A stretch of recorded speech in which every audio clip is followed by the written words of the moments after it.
What's good, everybody, and welcome back to the PTP, man. Y'all know the routine by now. Mm-hmm. I'm KJ Phillips.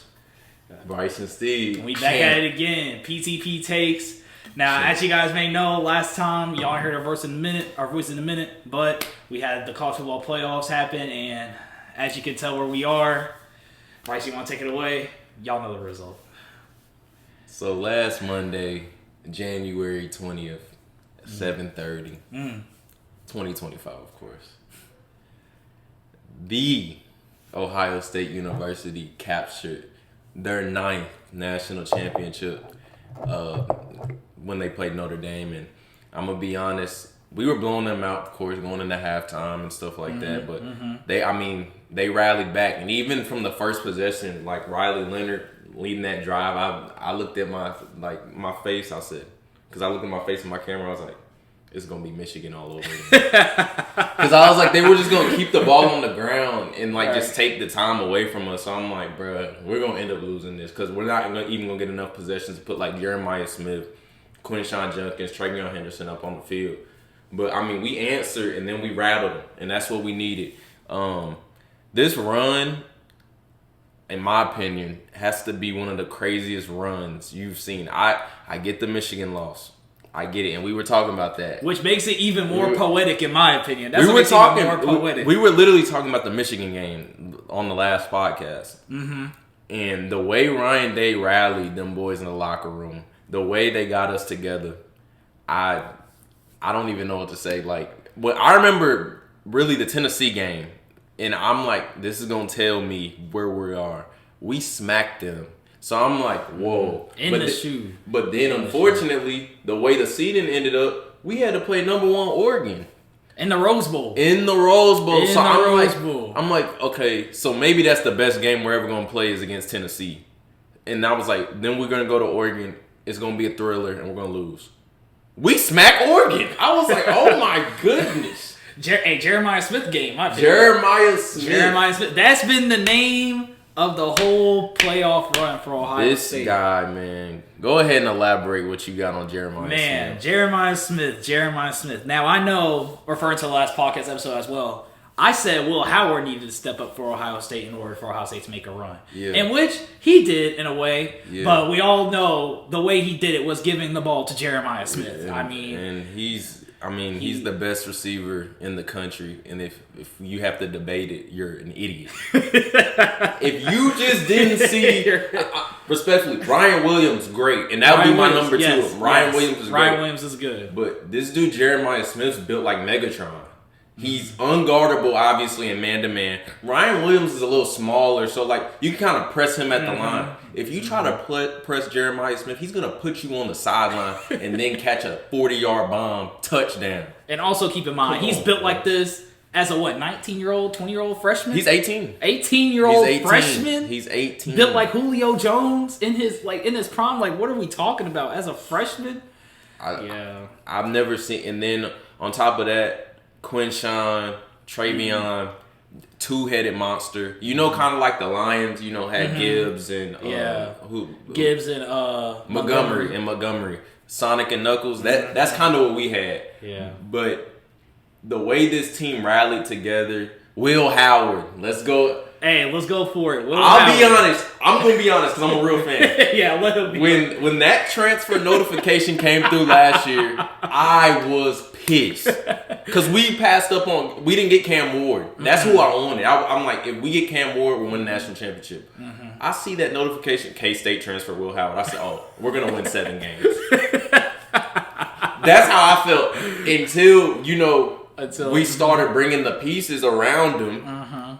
Of course, Jeremiah Smith, you never know what you're going to get from a true freshman. He could either be really scared, he could be impactful, but we didn't know we were getting legendary.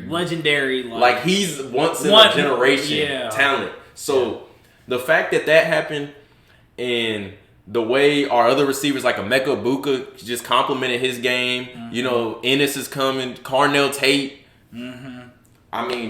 That team is probably, besides the Zeke team, yeah, I would say whole and hold the most dominant Ohio State team I think I've ever seen. And let's not forget, OU fan here. Let's not forget, we didn't even talk about the defense yet. Yeah. Jack Sawyer.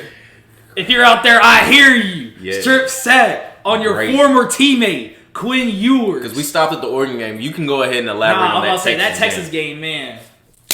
What can I say about Texas? Hey, look, first of all, thank you, Bryce, at Ohio State. Thank y'all. As you guys may know, I did pick a perfect bracket up until the Ohio State and Texas game, which ultimately, to me, like I said in the last podcast episode, was my national championship. It was my national championship. Whoever won that game. He was close. I was one game off, y'all. I got Notre Dame all the way to the final. I picked every game right on that side of the bracket. The one game I missed that whole bracket was Ohio State, Texas.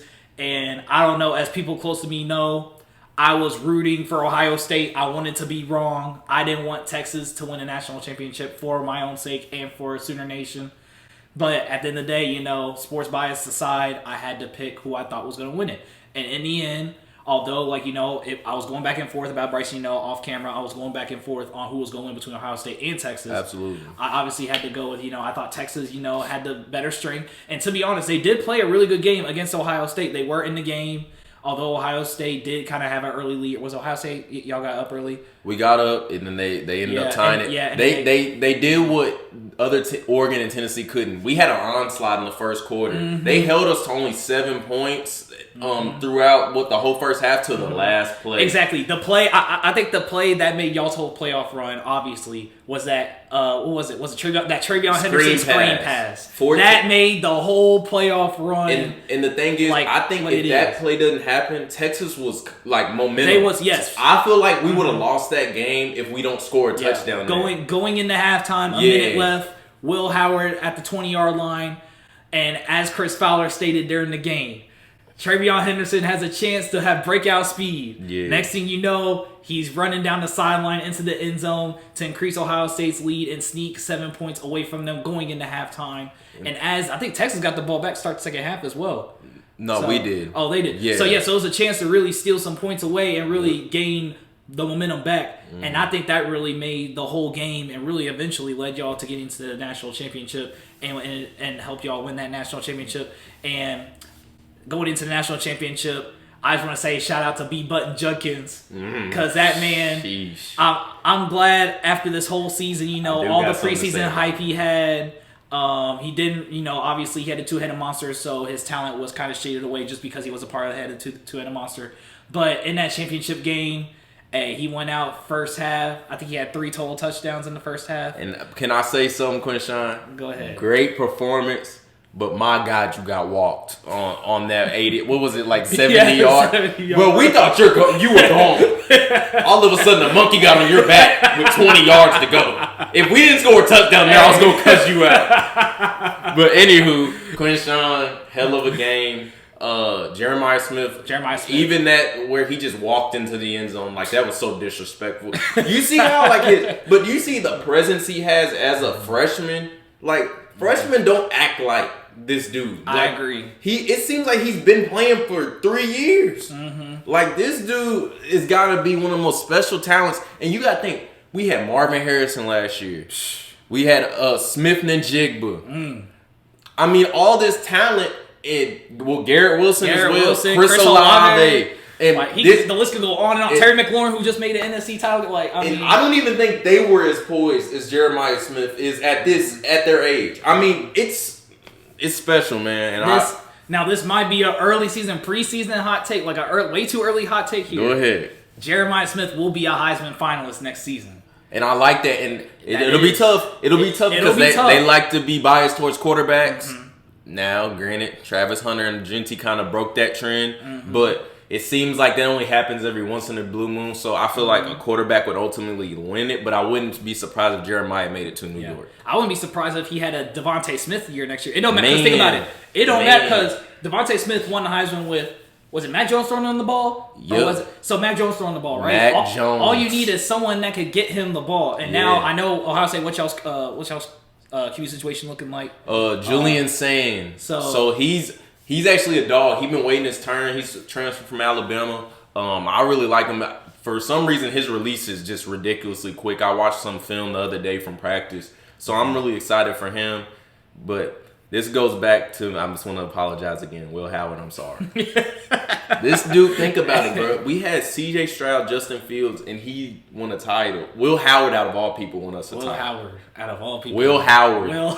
If you gave me that list blindly and said, okay, out of Fields, Stroud, and Will Howard, who's going to win you a championship? Just, I don't know, bro. Now, I do got a question for you, KJ. Okay.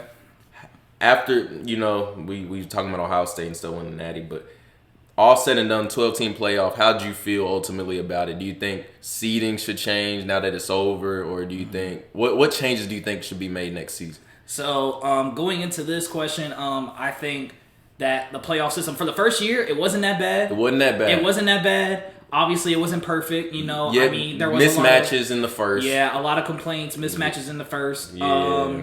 I would say home field advantage, that did surprisingly kind of play a factor. It did. I honestly didn't expect to play a factor in the first round, especially with the Ohio State-Tennessee game. Apparently, there was 40% Tennessee fans in there. Shit. Watching it on TV, it felt like there was still Ohio State fans in there. We weren't going for none of that. Yeah, I was say we weren't going for none of that. They weren't going for none of that. We smacked them. So I feel like, especially, you could really see it, especially with the Notre Dame and Indiana game. That was an in-state game. Mm-hmm. But at the same time, you could feel the roar from all the Notre Dame fans, especially when Jeremiah Love had that 80-yard touchdown to open the playoffs, which that alone was electric. It wasn't 80. It was like 98. It was not. They were on the goal line. Yeah, they were on the other goal line. It was like a 98-yard touchdown to open the playoff, to 12-team playoff. Yep. That was simply poetic. Couldn't have happened to anybody else, especially Notre Dame. Absolutely. But I think when it comes to the playoff, I think the first round games, those could be improved a little bit better. Absolutely.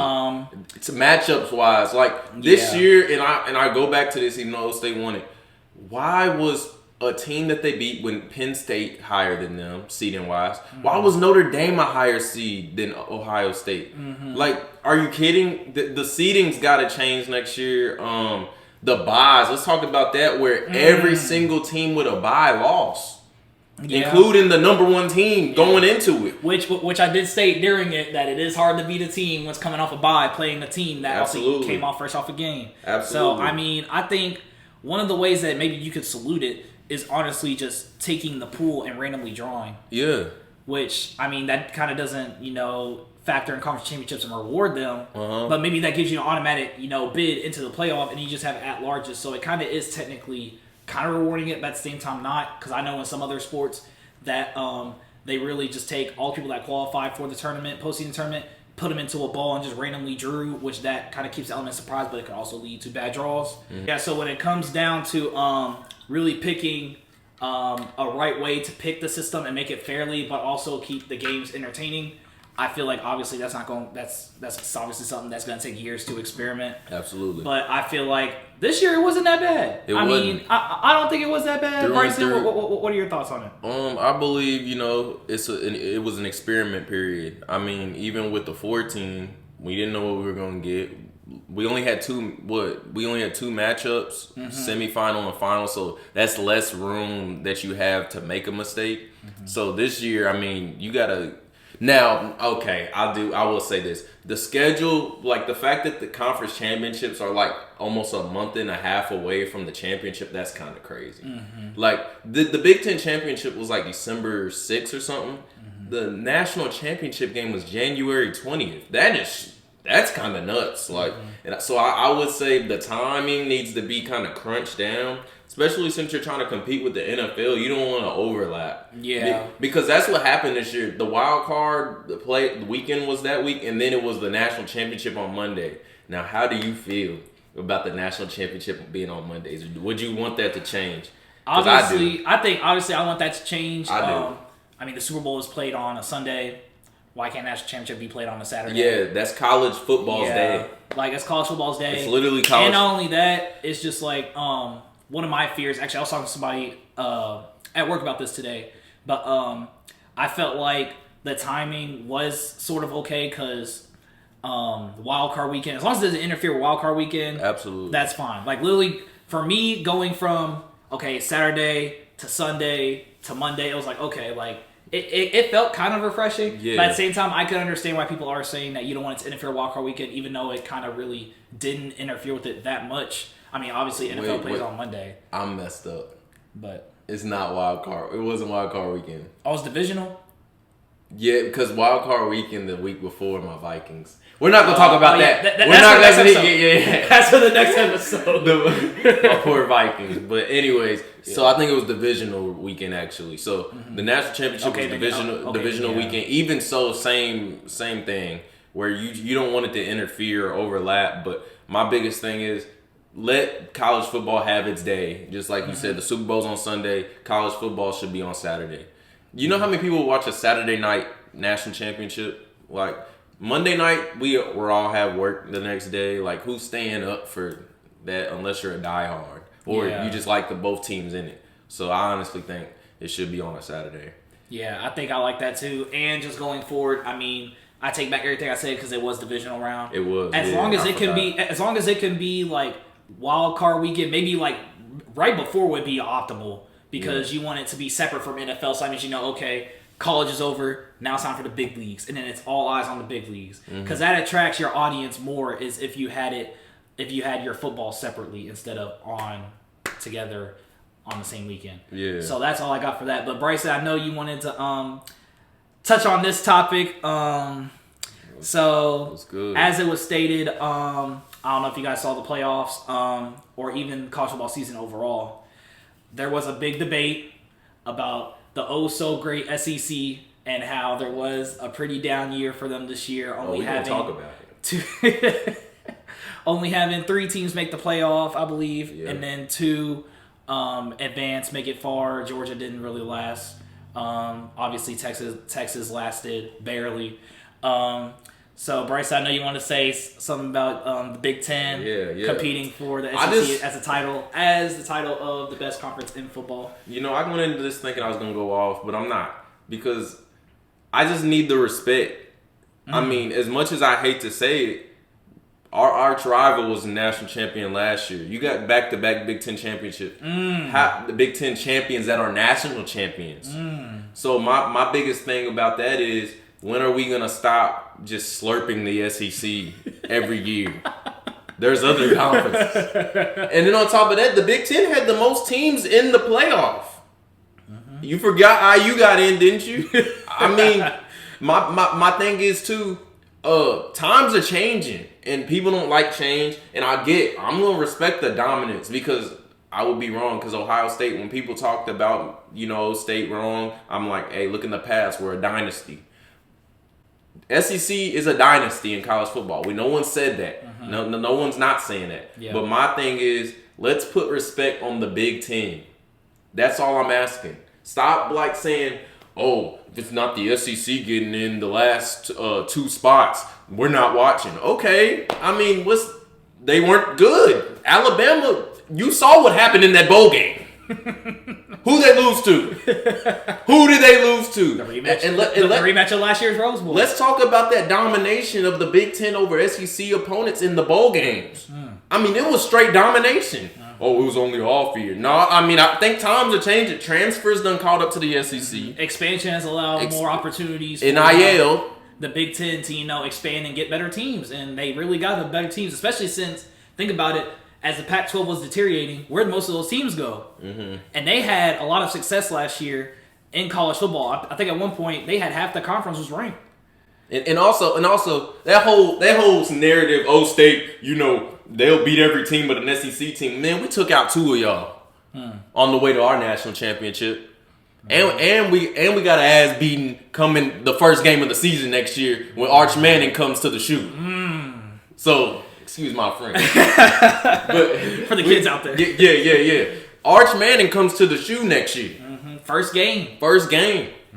So, I mean, I hope he's ready because, and the thing is, that's another disrespect that Ohio State's one of the greatest college football programs of all time. How dare you say, the only teams that can beat them are SEC?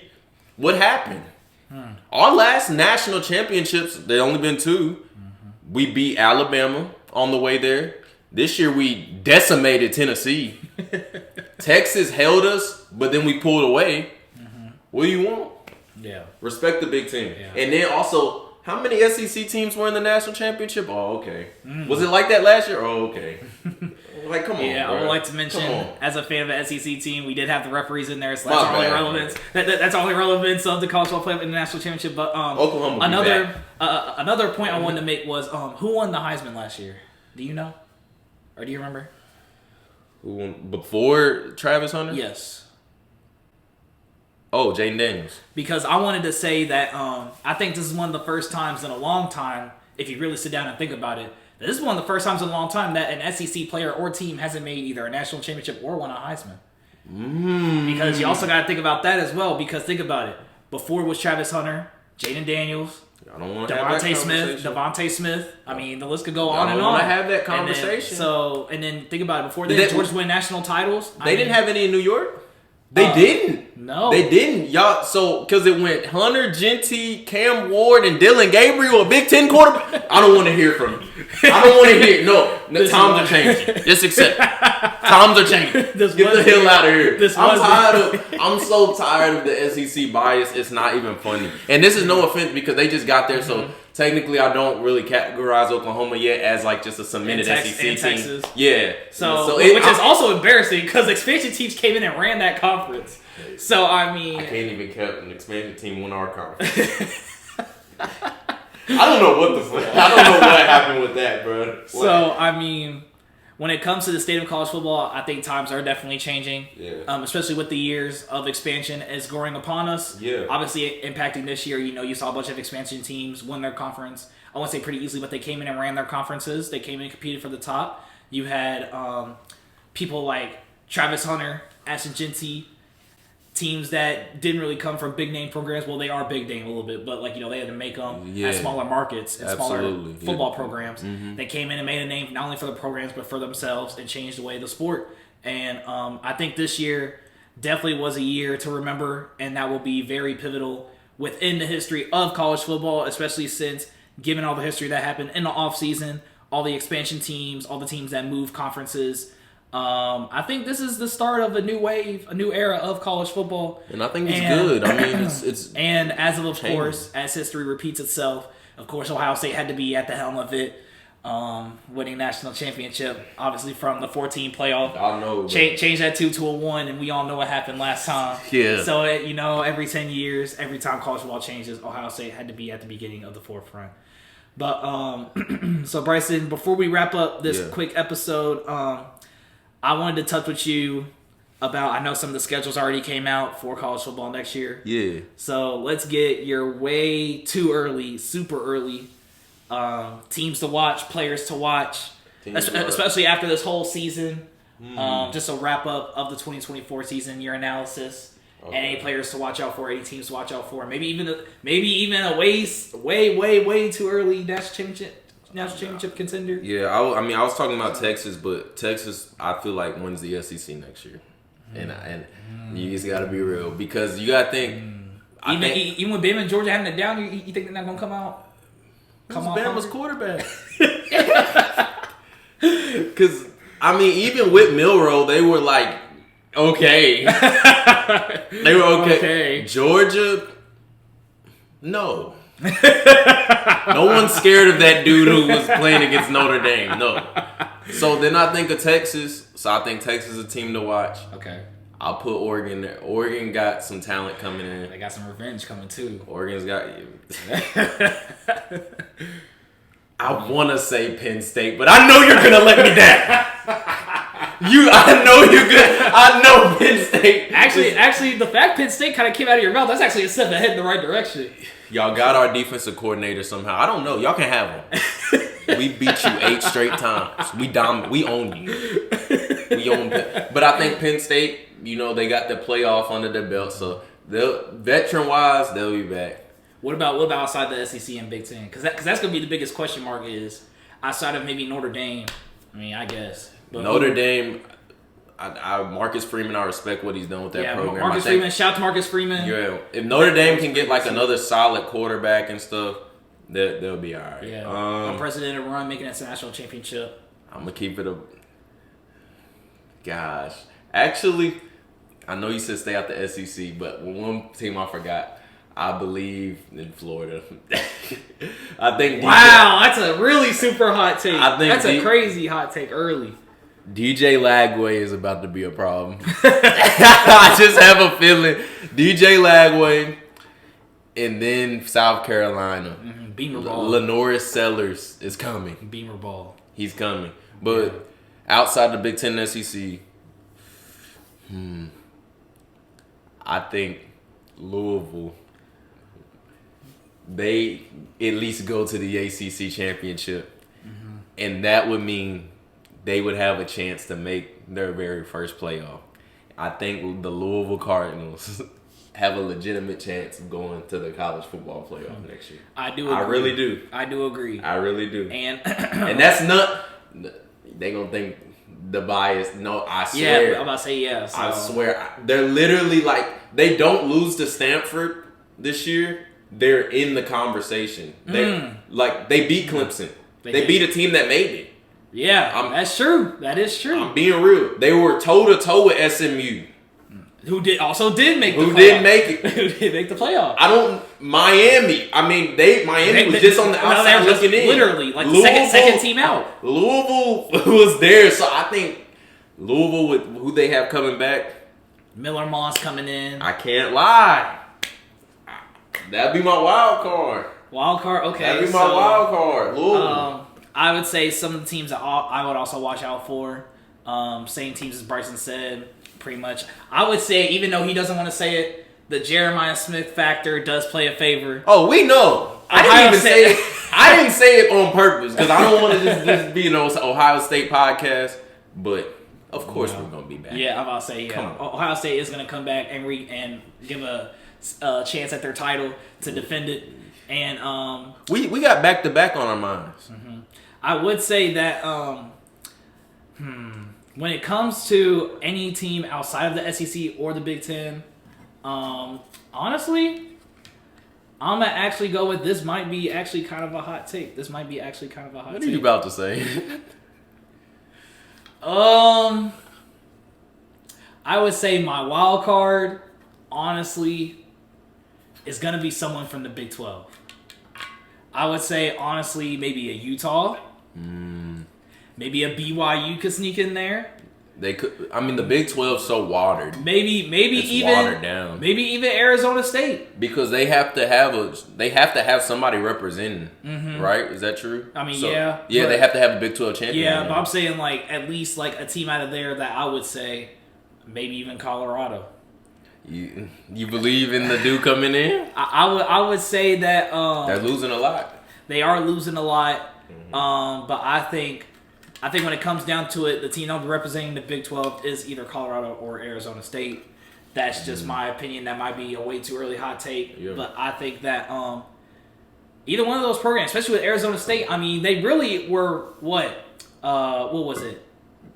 What happened in the game? They were really like they were there. A penalty, like literally a kick away, and they got a penalty away. They got BS from literally going into the semifinal to play Ohio State. Let's not forget that. They got BS with that helmet to helmet. Yeah. Now, can I be real? We would have crushed them. Like, Texas gave us a everybody knows that. That would have got bad. That would have got bad. That would have got really bad. But I mean, Arizona State deserved to beat Texas. They did. They literally had them right on the 50. And keep in mind, they also were down 21 points going into the fourth quarter. They were. Yeah. And they came back, scored literally 21 straight to tie the game. Amazing. Scatterbo, you that man. For real. But he definitely going. I would say when it comes to teams outside of the Big 12 or Big 10 and SEC that can really make a run, I'd say one of the teams out of the Big 12, Arizona State, Colorado. I would also say Louisville, just because you're going to have your Clemsons in there. I mean, do I trust Miami with Carson Beck? No, I don't. I mean, like... You got to think, Cam Ward was running for his life this year. He was running for his life. When it comes to Carson Beck, I'm sorry, Carson Beck. You're not like that. He's not going to say it, but you suck. I mean, although it is unfortunate what happened to you, was it an SEC title game where you did get hurt? That was unfortunate. But you're just inconsistent. But, I mean, think about it. You had to get into a dogfight with Georgia Tech in your last game. Like, I get it's a rivalry game. Yeah. You had to go toe-to-toe with Haynes King. I didn't end up seeing, it obviously wasn't a close game at the end, but, like, UMass was like kind of giving it to you on the defensive end. Like I'm dead serious. Like I watched like the beginning. And this dude's like Ivy League school. This dude's scared of like cover 3 from UMass. I'm like, this is unbelievable. I said because they were having him this year. He's easily a top 5 pick. Okay, yeah, no, he's not. Okay. Yeah, no, over he's Shador Sanders. Yeah, over Sanders. Come on, like, bro, come on. get the fuck out of here. So I mean, I think when Louisville comes, especially to their schedule, I think both of their games being played on a Friday night, they do have a relatively good record on a Friday night. Yeah. I think that when it comes to this stuff, Louisville does have a chance of making a run, and I think they do have a really good chance of making the playoff as some of the projections have already came out. They're projected to be an auto bid, a top 4 seed. I did see so that. They do project them winning the conference. So I mean, I could see it. I genuinely could see it. I will be at that title game. So I mean, I think Louisville has a really good chance. One shout out to my Sooners. I think I'm not saying we're gonna make the playoff. Don't get it twisted. I'm not trying to say we're gonna come in here and win a natty, but I do want to say that I think next year we will be in contention. Whether that's with 3 losses, 2 losses, I think we will be in contention for maybe winning or maybe sneaking in a playoff bid. And I believe in Matt Neer. I believe in the system we're bringing in from Washington State. Yeah. And with Brett Venables' defensive schemes, I think we have a really good chance of being, a contender in the SEC next year, which hopefully that happens. I mean, I'm praying because this year low-key was. Man. Yeah, SEC is tough and not like literally every game. And keep in mind, we already have, I think when the schedules came out, we already have a top 5 projected hardest schedule in the whole entire country. Really? Wow. So I think that when it comes down to it, if we can get through that gauntlet of a schedule, I think that we can make a run at the playoff and hopefully we'll see. Maybe, hopefully a Heisman. Well, I don't know. As an OU fan, we kind of used to this story by now. So and next season, there's one team we have to beat. Yeah, y'all know what it is. Thanksgiving weekend. I mean, away game. Away game. This obviously, we won the national championship. That don't matter. We play in the best rivalry in sports. OU Texas right behind it. Yeah. But we got to get it done. Ryan Day, we got to get that game done. So they're in the comments right now. Y'all still didn't beat us. Okay. I mean, we're national champs. It's easy that y'all won y'all's national championship when y'all knew all the plays of the other teams. So did you see that little post? Yeah. Oh, yeah. I saw the post. I saw a post earlier, bro. Like, Sharon Moore is literally fighting.